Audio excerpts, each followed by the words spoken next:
اللهم صل على سيدنا محمد وعلى ال سيدنا محمد. النهارده هنعمل الحمام المحشي بالرز والفريك.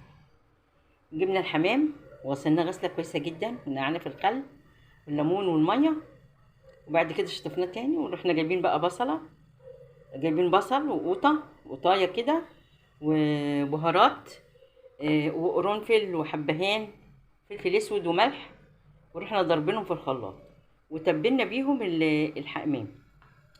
وبعد كده سيبناه منقوع من بالليل لغايه تاني يوم. تاني يوم بقى جبنا الكبد والقوانص، شوحناهم حته بصله صغيره، وجبت الفريك شوحته، والرز شوحته، والبصل قطعناه، وعندنا ملح وفلفل اسود، وعندنا دي الخلطه اللي هنحطها تحت الحمام، اللي هي قوطه وبصل وجزر وحته بطاطسيه صغيره وحبه من البهريز بتاع الخلطه بتاعت الكبد والقوانص دي. وعندنا الجناحات بتاعت الحمام قطعتها واحطها تحتها في الطاجن او الصينيه اللي عاملها.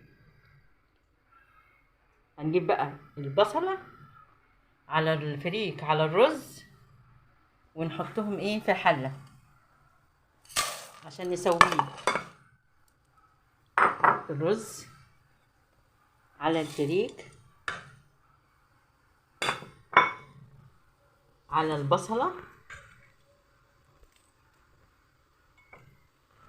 على الكبد والقوانص، هنحطهم كلهم، وبعدين هنحط عليهم ميه مغليه. ميه مغليه اهي، ونسيبه يستوي على البوتاجاز، يعني يستوي بتاع نص ساعه كده. بسم الله. بعد ما حطينا الرز يستوي على البوتاجاز، بعد ربع ساعه كده خدنا منه، يعني هو قرب يستوي، يعني بياخد نص ساعه، ساعه الا ربع، حسب نوعيه الرز او البوتاجاز.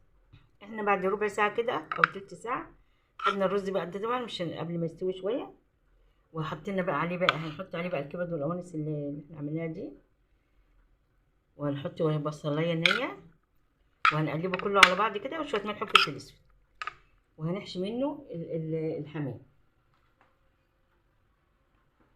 وحطينا بقى في الطاجن هنا بصل قطعناه، والقوطه والجزر والاجنحه بتاعت الحمام، هنخليها تحت في الطاجن من تحت، وبعدين هنحشي الحمام ونحطها عليه.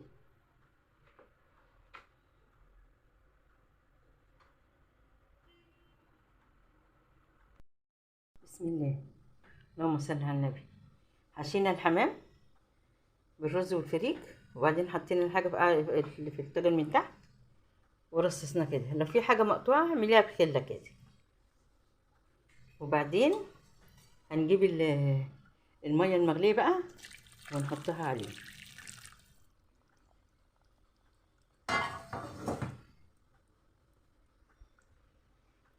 وبعدين نحطها في الفرن من تحت على اعلى حاجه، وبعدين نحطها على اعلى حاجه في الفرن من تحت. وبعد ساعه الا ربع كده اهوت، وهنغطيها بعد ساعه الا ربع، نروح مطلعينها في الناحيه اللي فوق، ناحيه الشوايه، تكمل سواها يعني. وفي اللحظه قبل يعني بعد ساعه وعشر دقايق كده اهوت، هنطلعها بقى وندهنها بالصلصه والزيت. اللهم صل على النبي. ده الحمام اللي عملناه في الطاجن النهارده، محشي بالرز والفريك.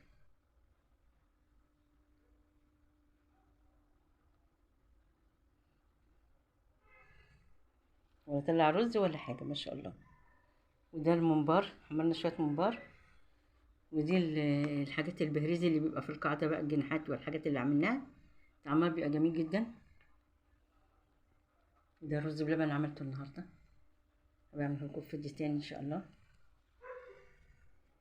يبقى عملنا الحمام والممبار والبهريزي اللي بيبقى تحت ده. يا رب الطريقه تعجبكم، واذا عجبتكم اعملوا لايك. وإذا ما عجبكوش حسب مزاج كل واحد، حسب مزاجه. اتفضلوا معانا وجبتنا النهارده.